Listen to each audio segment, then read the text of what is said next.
Hello, everyone, and welcome back to another episode on the Babbling Irons channel. This week, I'm delighted to say I'm joined by Kieran Maguire, a football financial expert, and he's going to tell us all about West Ham, all the little sneaky insights as we go into a really interesting period under Graham Potter and West Ham's ownership into 2025. So, Kieran, massive thank you. Welcome to the channel. Do you want to just give a little bit of an intro background about yourself for those viewers who may not be aware of who you are, but I'm sure they already are? I'm a teacher. I'm a lecturer in football finance, and I'm sure many listeners will be looking into going, hold on, that's not a proper subject. I teach at the University of Liverpool, so we've got a dedicated football MBA, as well as teaching undergraduate and postgraduate courses. I'm also very fortunate because I teach for the Professional Footballers Association. So at present, I've got students such as Ilkay Gundogan, Jordan Henderson, Tyrone Mings, Ben Davies, Paul Bracewell, Jason Lee, players going back and forth either towards the end of their career or have retired. So that's good fun. And I'm also teaching for the League Managers Association. So I've taught the likes of Tony Adams, Joe Jordan, Neil Hart, many, Lee Carsley, and so on, which ultimately, as a football fan, it's great, to have students who are people who you've called naughty names when I've been watching games is a rather bizarre experience, but it's good fun. And what I've learned is, I think the public perception of footballers is very, very wrong. Ultimately, they're the same as you and me. Their sons, their fathers, their brothers, their boyfriends, their husbands, and so on. Many of them care passionately about the game. There's all of this talk about them just being interested in money. That's not the case. They're very proud to be footballers. They're proud to be part of that particular industry because they've reached the elite part, and they should be proud of themselves. And lots of them are a lot more business savvy and smarter than perhaps we give them credit for, because there's a sort of an overriding narrative that footballers have only got brains in their feet. Well, that's not the case. Got it. Really, really interesting. Yeah, you must have, encountered so many interesting experiences throughout that time with a variety of different personalities and players. And yeah, having that insight behind the scenes must be really cool. Definitely want to talk a little bit about that. But yeah, the main point of this, Kieran, is to talk about West Ham's financial situation. We've got Graham Potter coming in now. I know you're a Brighton fan, so we'll talk about him a little bit later on in terms of not just financially what that means for Graham Potter at West Ham, but also his style of play, whether you resonate with him, whether you think he's a fit for West Ham. But the kind of big highlight this going into this season, 2024-25, was the raise in ticket prices, the raise in season ticket prices, and more specifically, those around concession prices and what West Ham board decided to do with those. It's been massive protests are now starting to happen. You'll probably see the black balloons protest pretty much at every West Ham game at the moment to kind of highlight or signify what's going on with the owners and what's going on with these concession ticket prices and what David Sullivan and co are doing at the club.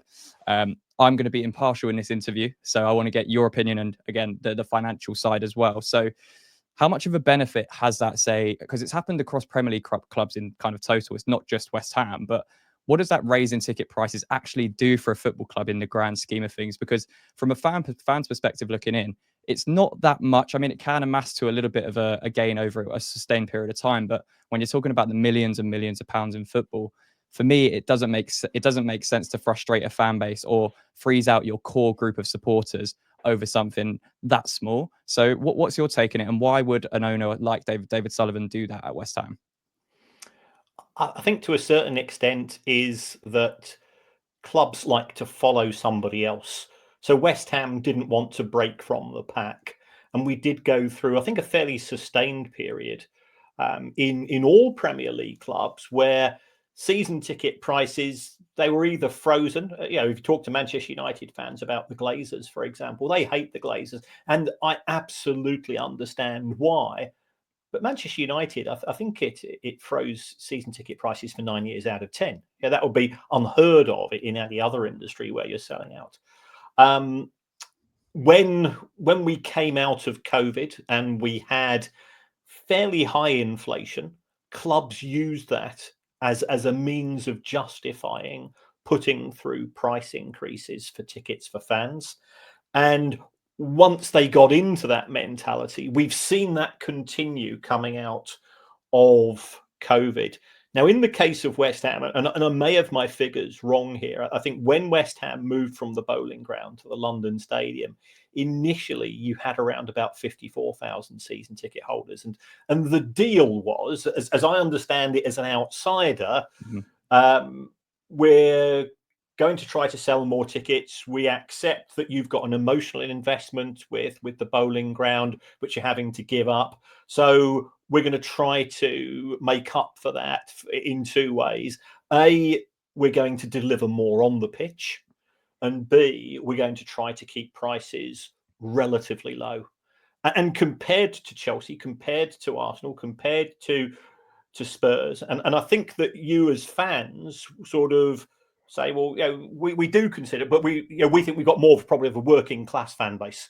I was born in the Elephant and Castle. I'm a South London boy myself. I know West Ham. My uncles were West Ham fans and so on. So, I understand where the West Ham fan base has come from historically, and usually in Chelmsford. I'm an Essex boy as well. So, I absolutely understand why we feel that we're not one of them as West Ham. We don't consider ourselves to be landed gentry. We don't consider ourselves to be upwardly mobile. It is it's a solid core fan base. And I think for a couple of years that it was delivered on in terms of prices, but not what you were seeing on the pitch. In the past few seasons, we have seen the match day revenue start to rise. So in the accounts which came out just before Christmas, match day revenues went up in 2024 by 9%. Now, part of that was due to the success, and part of that was due to prices rising. We have also seen a reduction in the number of season tickets. So if you go from 54,000, I think it's down to 47. I may be wrong, but I'm picking up these figures from reading bits and pieces. You say, well, why is that? And the reason is simple. Day trippers. Now, it's a horrible word to describe. Fans who can only get to a few matches a season, or people who have come to London and they want to see a Premier League football game. Well, they're prepared to pay more for tickets, and they're more likely to go into the mega store, and they're more likely to buy merchandise, and they're more likely to buy a program. And from the club's point of view, it says, well, Chelsea are doing it, Arsenal are doing it, Spurs are doing it. If we're going to remain competitive, then we as West Ham have to follow suit. And they're using other clubs as an excuse. Now, when it comes to the treatment of seniors, I mean, I do a podcast called The Price of Football. We had a lad called Andy Payne, who's a West Ham fan, who's sort of part of the campaigning group. And listening to Andy, who was very articulate, very measured, I think it was quite shocking to hear. The only way I can describe is contempt with which the senior management of West Ham are treating the seniors fans. First of all, the creep is that you've got to be 66 and then 67. I'm a bloke in my 60s. I can't retire till I'm 67 because of the way that the pensions have changed. I don't treat that as a plus. I'd much rather be retiring at 65. And then for the football club to have the absolute gall to say, you're being forced to work an extra 2 years, so we're going to rinse you for an extra 2 years. And then when I do get to retirement age, I always say that we don't go to football just for the football. You go to football, and it's maybe different for you, Frankie, but certainly as far as I'm concerned, as my wife says, every home match, you go to the same pub, you talk the same bollocks to the same blokes, and you tell the same old stories. And she's absolutely right.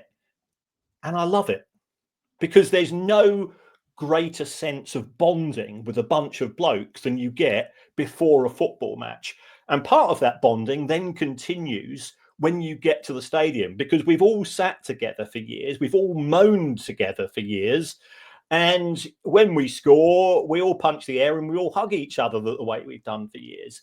Now, what West Ham appear to be doing is they're saying, okay, if you get to 67, we want you up in tier 4 or whatever it's called. Yeah. And all of those bonds which you've had, and I think those are really important as you get older. And I'm not going to go off on some sort of, misty-eyed, when I was a lad, I want to stay with all these blokes that were more of my life. There's fewer of us. Some of us have passed away. Some of us have lost our partners. And actually, those friendships which you've had as a West Ham fan for perhaps 50 years, 60 years or more become more and more important. And I don't think the club, the people make the decisions, have got any concept of the importance of being a West Ham fan as far as you and your mates are concerned. And this is the thing which I find most galling of all. The club has been successful financially in recent years. I think David Gold had a good understanding, and perhaps he was a voice of restraint when some of the policies were going through. He was almost the inside West Ham fan, really, because he grew up being a West Ham fan. So he was one that slightly more resonated. He was a bit more active on social media like Twitter. So there was a little bit more of a connection there, whereas David Sullivan was almost a backseat, the one that was controlling things behind the scenes. So yeah, completely agree with that. Kieran, continue. And that bond has now gone. That voice of reason, that voice of hold on, I'm an East London boy myself. You were going, that to a certain extent has disappeared, and now we are having decisions made for purely financial reasons. And let's be honest, ultimately, a football club is a business from the perspective of many owners. Yeah.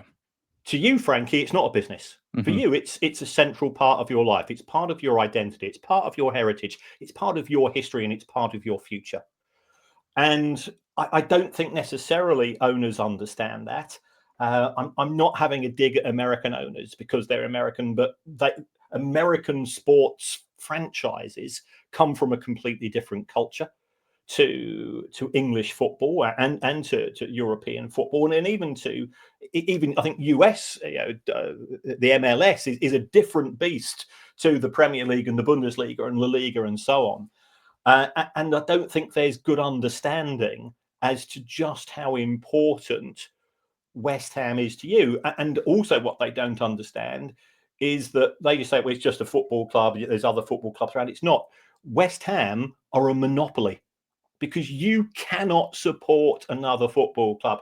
If you got a phone call from Daniel Levy at Spurs and say, look, Frankie, here's a deal, rip up your West Ham season ticket and I'll put you in a box at Spurs Stadium for the next 10 years. And it won't charge you a penny. You get free food, free drink, free program, free transport to the match. You're not going to take it up.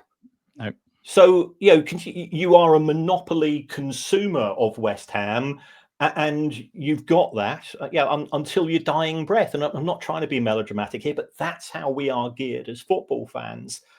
And the owners don't really get it. As does David Sullivan. He's a smart bloke. He wouldn't be as rich as he is unless he was a smart bloke. Karen Brady is a good negotiator. There's no doubt about that. But I do think that they have disconnected themselves and become further disconnected with the fan base over a period of time. Yeah, no, I completely agree. It's been, as you say, like the experience of being a football fan, financial side apart, it's the ritual. Like you say, you can do the same thing over and over again. People just don't understand it unless A, you're in love with football and you're in love with that aspect of the game. But B, if you've done it, you've seen it, you've done it, you've been through the highs and lows of a football club. When we moved to the London Stadium, we were promised all this stuff, but for me, I've seen us win the Europa Conference League. That will do me now. I'm absolutely happy as a West Ham fan. I never thought I'd see us win a trophy in my lifetime. I thought we might maybe win a Carabao Cup or an FA Cup, but being able to experience something like going to Prague and a 90th minute winner in that end, it's that is what being a football fan is about, and that's what I'm scared. Not just West Ham, but Premier League teams in general are going to lose over the coming years. So just to round up on that point, Kieran, do you think it's more of a general view? You've got more American owners coming into the UK, as you mentioned, very, very different setup from Premier League football, say, to the MLS or to other American sports. So is there a danger that the Premier League, we keep people, you mentioned there that people kind of, you see it, you do it, you kind of copy what's going on. There's a danger of us getting a little bit away from that. And, in 30, 40, 50 years, we could be looking at a really, really commercialized view of the Premier League. And that core fan base is going to be pushed out, not just with West Ham, but Premier League teams across the country. I agree with you totally, Frankie. The direction of travel is one way, and it's really a case of just how fast it's going to be. I gave a talk recently to the Liverpool fan group, the Spirit of Shankly, and I wrote this talk, and I said, I described it as standing on the shoulders of giants, because what has made Liverpool successful? Well, yes, it's Shankly, but it's also the Kop. It's that sense of togetherness that was formed in the 60s and 70s. When I think of, I'm a Brighton fan, for example. I think about the first time I went to West Ham as an away fan. And Jesus Christ, it was frightening. Not from a trouble point of view. It was so close. The fan base was there, and the fan base, they let you know when they were expecting things to happen, and it was incredible. And the Premier League has been spectacularly successful and deserves a lot of credit for it.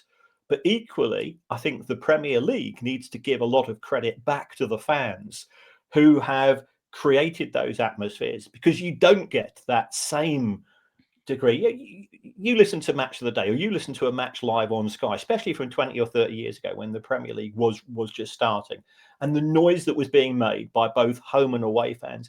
And again, the Premier League deserves some credit for this in terms of where we are today, in things such as the £30 away ticket cap, which encourages you to go because you say, okay, I got that, I got my travel, I'm going to have a couple of pints before and after. You work out how much it's going to cost you, but at least you're not being rinsed.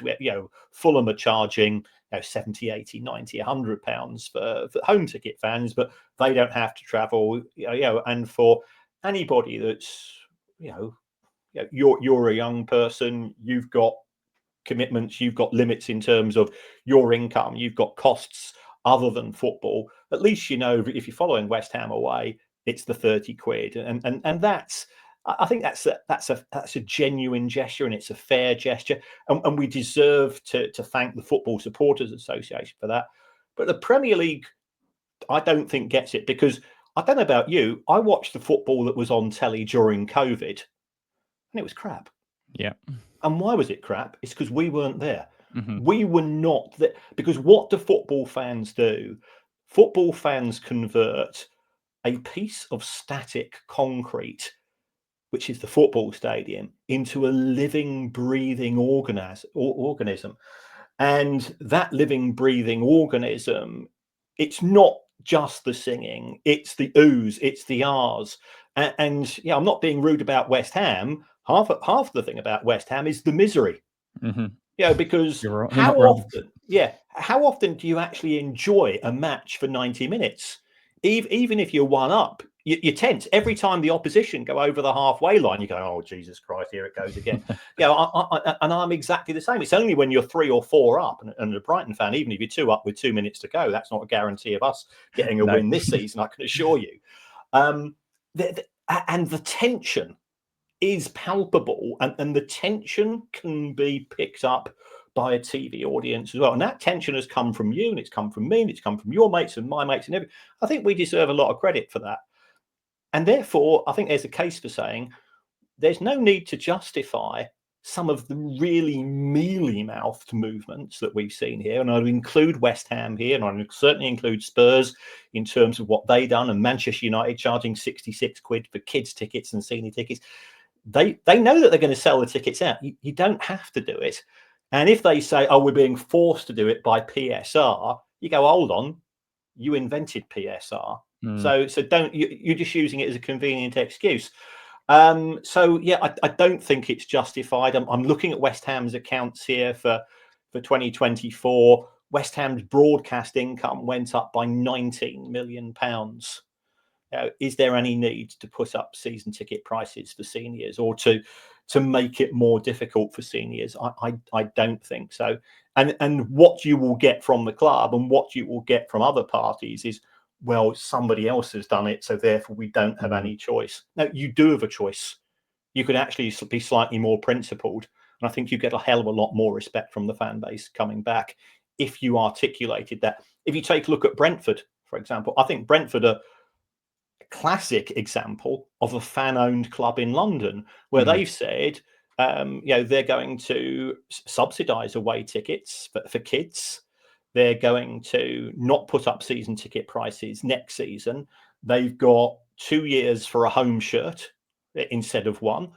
And they go, yeah, it'll cost us a couple of £1 million, but you get an extra £3.5 million for finishing 14th instead of 15th. And we feel that the goodwill we're getting from our fans could actually generate that one extra point, which will be the difference between finishing 14th and 15th. And then actually, we're better off overall. You're not getting that from the Glazers or FSG or David Sullivan. That's a really interesting point. I've never actually thought about that, because when I think about West Ham's success so far at the London Stadium, it's been on those European Unites. There was no way in hell that we were beating Sevilla at home, or going through into the Europa Conference League final, if we had, as you say, a subdued atmosphere, not the fans showing their support, people there to spectate a football match rather than support West Ham. So yeah, that's a really interesting perspective to put onto things as well. Just to round up, like, West Ham's kind of current financial situation before we move into Graham Potter, FFP, PSR, those kind of stuff. Are West Ham in a good position financially? Because obviously the sale of Declan Rice for £100 million allowed us to spend a little bit more money. We spent quite a lot over the past couple of transfer windows as well, to back Lopetegui, to kind of fund the difference that Rice left behind, try and fill that gap. So we have, when you look at it on paper, West Ham are normally towards the top end, or certainly in the top half of spenders when you're looking at just transfer spend in general. What we really struggle with is sales. We're really, really poor at selling on our assets, and that we normally make quite a big loss on them. It doesn't matter the type of player we're signing. So I think Declan Rice, because he came through the academy and was sold for such a large portion, it's kind of helped us. But when we talk about West Ham in terms of the current Premier League clubs that are going into 2025, do we sit in a good position? Are we okay? Do we have a lot of debt? What's the current breakdown at West Ham? Well, the good thing is that you have sort of got a Declan Rice shaped get out of jail free card for 3 seasons on the back of that sale.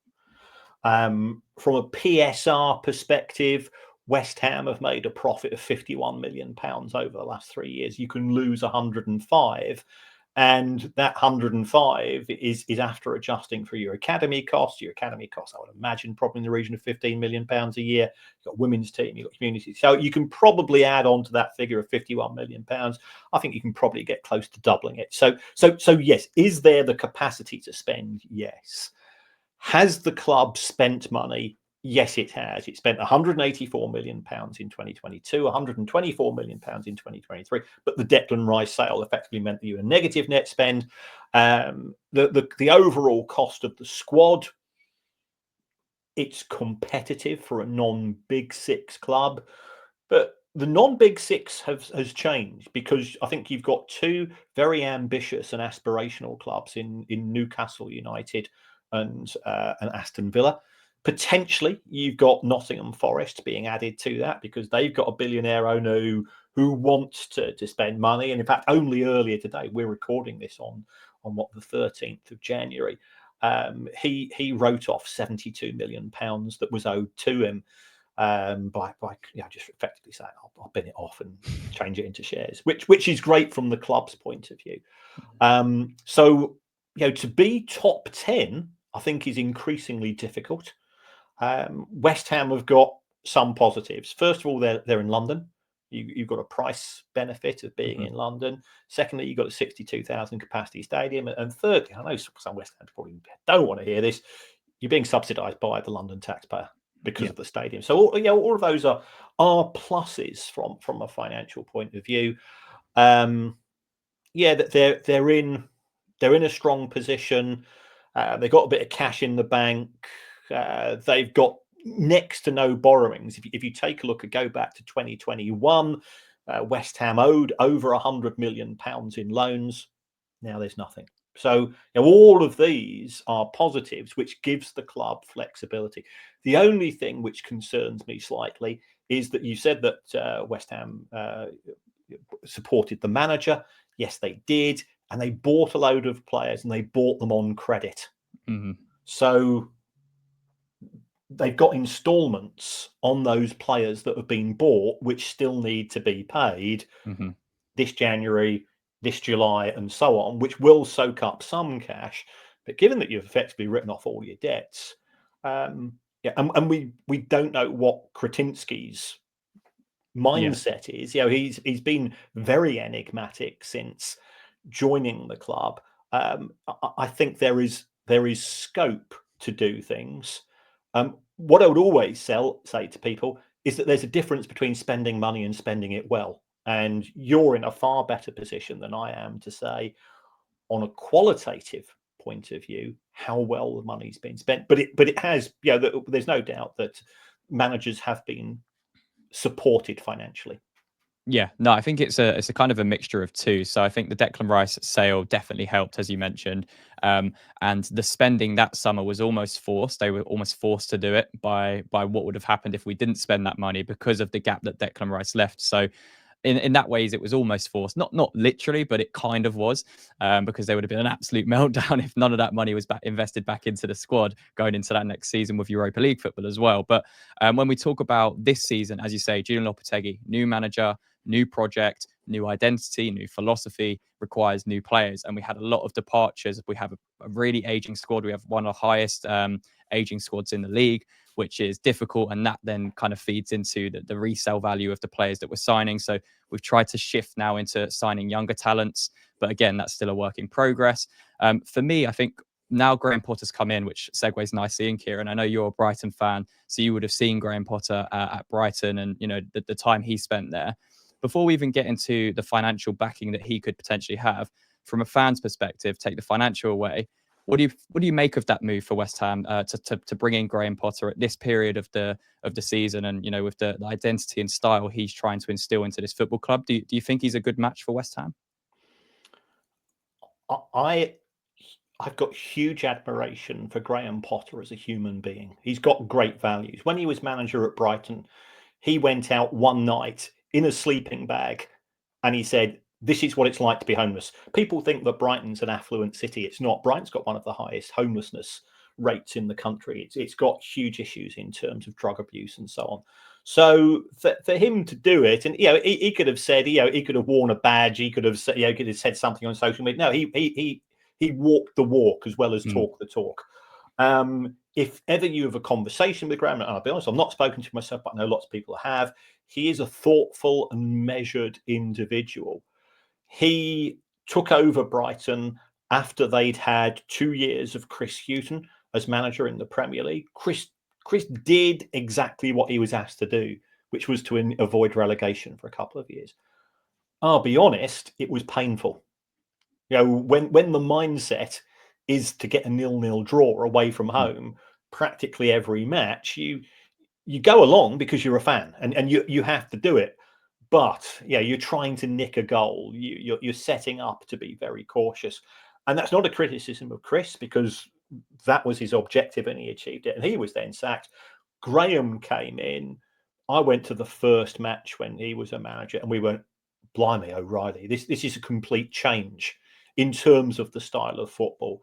So is he the right person to come in mid-season when you've got a disaffected fan base? You're not in the position of the table where you feel overly comfortable. My concern is, how long's the honeymoon period? And to give you an example, it certainly helped that it was during COVID, but Brighton went a calendar year without a home victory under Graham Potter. Now, the away form was good and we were picking up, and also it was that year when COVID sort of split the year and so on. So there's various things. I don't think the West Ham fan base would be willing to accept that. Then there's the style of football, and it's very much the modern style in terms of building from the back. If you're behind and you've got 10 minutes to go and it's centre half to goalkeeper to other centre half to goalkeeper to other centre half and so on, fans get anxious. Fans want the ball to be heading in one direction only. Will the fan base be willing to tolerate that? I genuinely don't know. And you're far closer to the philosophy of the West Ham fan base, and and appreciate you are brought up on a certain style of football and a philosophy of football, and I was a huge fan of Trevor Brooking and so on, and I absolutely understand that, and can see why, as West Ham fans, you do expect a de minimis in terms of not just winning, but winning with style. You'll get the style from Graham. How is he going to deal with negativity? At times we took the mickey at Brighton. So on one particular match, we hadn't scored at home for 4 or 5 games. So a load of us, we brought in, it wasn't banners, we brought in little posters with arrows, all of which were pointing towards the goal net. To me, terrace humour. Okay, it's all part of being a football fan. Didn't like it. Said, No. oh, that doesn't help things. Well, yeah, but when you've gone 4 or 5 games without seeing a goal, Graham, you've got two ways of dealing with this. You can either get really arsey, or you can use terrace humour. So at times, I think he was a little bit sensitive, although it was noticeable at Chelsea that his comments were far more accepting. But then, he's on £12 million a year, and if somebody paying me £12 a year, £12 million a year, they can call me all the names under the sun, and it's not going to bother me. I'm just going to go. There it is. There's my bank balance. So, I think in terms of his relationship with the fan base, it will be interesting. But on a personal level, he's a great guy. I think he's very loyal to his team. He's very supportive of the players. He will know everybody at the club on a first name basis. All of the things that you like. Sir Alex Ferguson knew everybody at Old Trafford, and Fergie was a tough old bird, but he had lots of positive qualities. Even though as a fan of opposing teams, you love to hate him. I think there was always that begrudging respect. Yeah, and I think he was a fair man if you treated him fair and so on. So I don't know is the simple answer whether Graham Potter is the right fit. If Graham Potter had come into West Ham at the end of May and you just finished 15th the previous season, and he had a whole summer, A, to shape the team in terms of recruitment, and B, to change the philosophy of the team in terms of the playing style, I would say great. For him to come in at this point in the season, wait and see. Yeah, I completely agree. Normally, you would say, a manager like Lopetegui in the summer, David Moyes ended the reign in the summer. Lopetegui had a full preseason, a full transfer window to bring in not all of the players he wanted, but a lot of the players that he wanted, and mold the team in the way he did. But I think the reason Potter's probably going to be given a little bit more leniency from now until the end of the season by West Ham fans, a little bit more than normal with West Ham fans, is because of how disorganized and how unstructured we have been under Lopetegui. I went to Villa on Friday night in the FA Cup, and it was that first half was the most structured West Ham team I've seen since Lopetegui started. So immediately he's won the fan base. He played Ollie Scholes, a 16-year-old. So he's instantly bought a few wins. And I think West Ham fans, because we've got quite a few injuries at the moment to some key players, Fulcrook's just now got injured for 3 months. Bowen's injured. Tadebo's injured. We've got quite a lot of injuries in the squad. I think West Ham fans are saying, right, to be honest, you've got this few months now to keep us in the Premier League and almost treat it as a mini pre-season before the pre-season.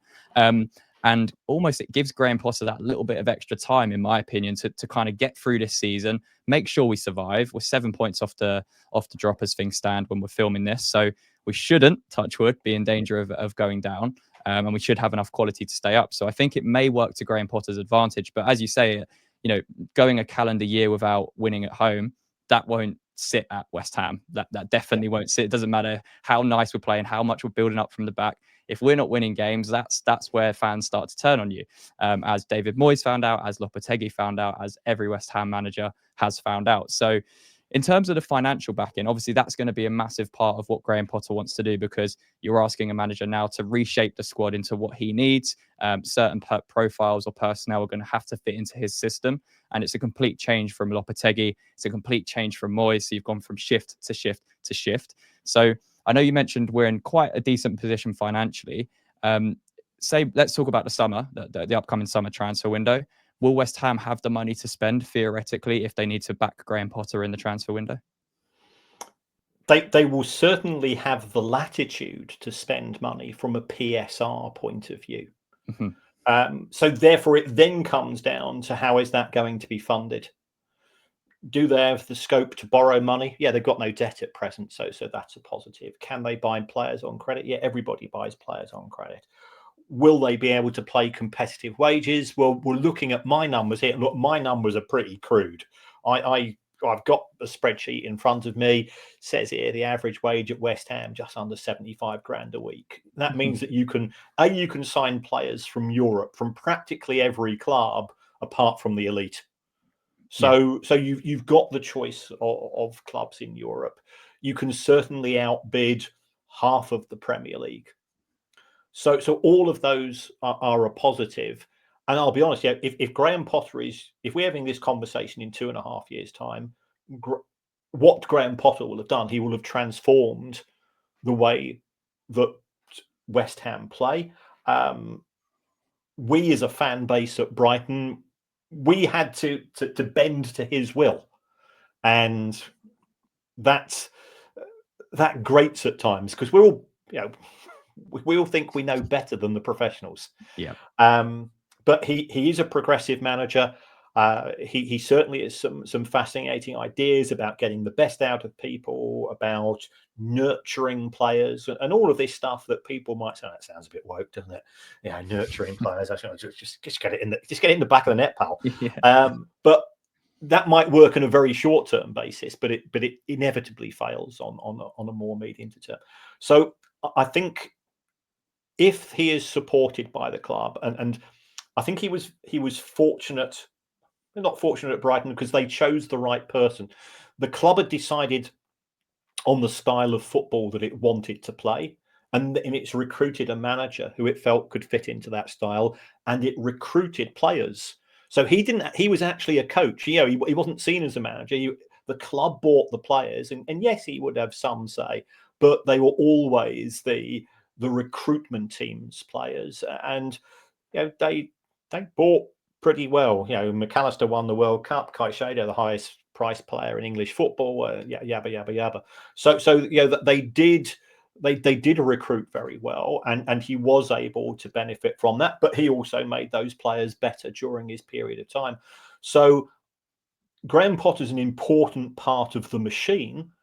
I don't know enough about West Ham to say, well, the other parts of the machine, in terms of talent ID, in terms of philosophy, in terms of culture at the club, Frankie, though, those issues far better than I do. And a manager can't do it by themselves. And Brighton's success is due to the fact that everybody is rowing in the same direction. Owner, chief executive, coach, director of football, recruitment. They're very, very good at that, and that's what's given them an edge in the past few seasons. Because ultimately, they're a small provincial football team. As much as it breaks my heart to say it, but we're not West Ham, we're not Chelsea, we're not. But we still managed to finish sixth a couple of seasons. Yeah, you played in Europe. We played in Europe, and again, you were saying, going to Prague, you can't take that away. For me, watching Brighton beat Marseille can never be taken away from me. Yeah, no, I completely agree.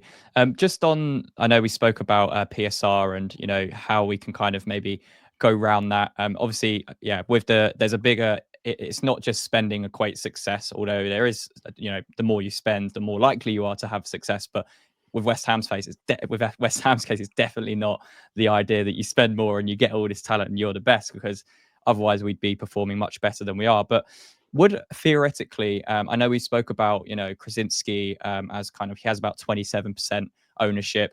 Would we hypothetically be able to have someone invest into the club to comply with PSR? Is that something a club can do, where you have this kind of injection of cash to get over those rules and, almost get past the books, if you will. Yeah, under the PSR rules. Now, unfortunately, it's been for this season. What we're actually going to have next season, we don't know. I suspect the Premier League is going to fall into line with UEFA. But under the current rules, if an owner puts money into a club in the form of shares, and the difference between a share and a loan, if you loan money to the club, it has to be repaid at some point, doesn't count towards PSR. If the club issues shares to an investor, never has to be repaid. You can put in £500 million, you can put in £100 million, but the first £90 million over 3 years counts towards PSR. So could Kretinsky put money in? Yes, he could. Is there a chance of a sale to a third party? I can't go into too much detail, but I'm certainly aware that West Ham were open to offers before Kretinsky came along, to be fair, to sell the whole club. And the only reason why the deal didn't go through was that the people who offered money didn't offer as much as Gold and Sullivan wanted. Yeah. So do we know what David Gold's family want to do with his shareholding? I think that's an uncertainty. David Sullivan, I get the impression, wants to continue and wants to pass it on to his son. And we've seen his son starting the podcast and so on. Kretinsky, unknown quantity. Yeah, but the simple question, you can put in more money. Okay, yeah, no, that would be interesting to see what happens. I think the idea of David Sullivan and co selling up has been flirted a long time. As you say, the last couple of years we saw a little bit more movement on that sense, but nothing got over the line. And as you say, the passing of David Gold as well is now into Vanessa Gold's name. And again, what do their family want to do with it? Do they want to sell that portion of the club? Like, there's a few complex issues that go further than just selling a football club. So the last thing I kind of wanted to touch on was, you can share this with me, Kieran. Brighton have triumphed Europe, as have West Ham.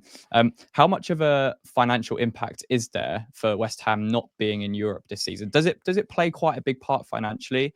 Whether it's more match day revenue, bonuses, like that kind of stuff. Is there a much of a benefit for being in Europe?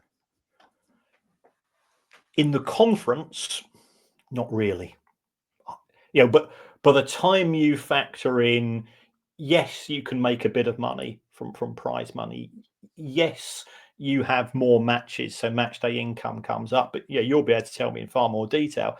The ticket prices were actually very good, I would imagine, for the group stages. And as you got further on, people say, well, okay, I'm going to see this match regardless. But the club had to persuade people to buy in. And I think with Brighton, I think we had 3 matches in the Europa League. I think it was £75 for 3 matches. It was fantastic. Yeah, I think ours was about £85.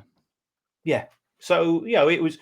And by the time you take away the cost of hosting the match, and then you've got the impact on wages. So West Ham's wage bill went up by 18% in 2024. So a lot of the additional money was eaten up. You had to recruit a bigger squad because it was getting into the mentality of Sunday, Thursday whilst you're in that competition. You can't do that with the same size squad that you have when you're just in the Premier League. So yes, West Ham made a bit of money, but that was because they got as far as they did in the competition. In the Europa League, yes, it's better, but the Champions League is where it's at. For every £1 you make from prize money in the conference, you make 9 in the Champions League. So getting into top 4, potentially to be top 5, could even be top 6, depending upon how the wheels of UEFA's coefficients move, is hugely beneficial for a club. But I would say conference, you're enjoying it for the crack, you're enjoying it for the memories, you're enjoying it for those shared experiences, which nobody can ever take away from you. The accountants are going, yeah, it's all right, but nothing much. Got it. No, interesting. Kieran, that has been absolutely amazing. Thank you so much for joining us. Everyone go follow him. I'm going to leave all the links to his socials and the Price Football podcast and stuff in the description of this YouTube video. So go check Kieran's stuff out. And if you're interested in more financial stuff for other football clubs, Kieran is the guy to go to for that as well. So yeah, Kieran, as I said, massively thank you for coming on. Really appreciate and really fascinating insight into West Ham's financial position and also just your perspective on football as a fan as well. I think that really came across well. Cheers, Frankie, and thank you so much for the invite. Really appreciate it, mate. No worries. We're happy to have you on anytime. Yeah, I hope we're sitting here in a couple of years' time, maybe over a beer, Kieran, and Graham Potter's lifted us back into Europe, and West Ham and Brighton are battling for those top 6 positions. But yeah, if you guys have enjoyed, make sure to leave a like, subscribe to the channel for more content coming up. And yeah, we will catch you on the next one.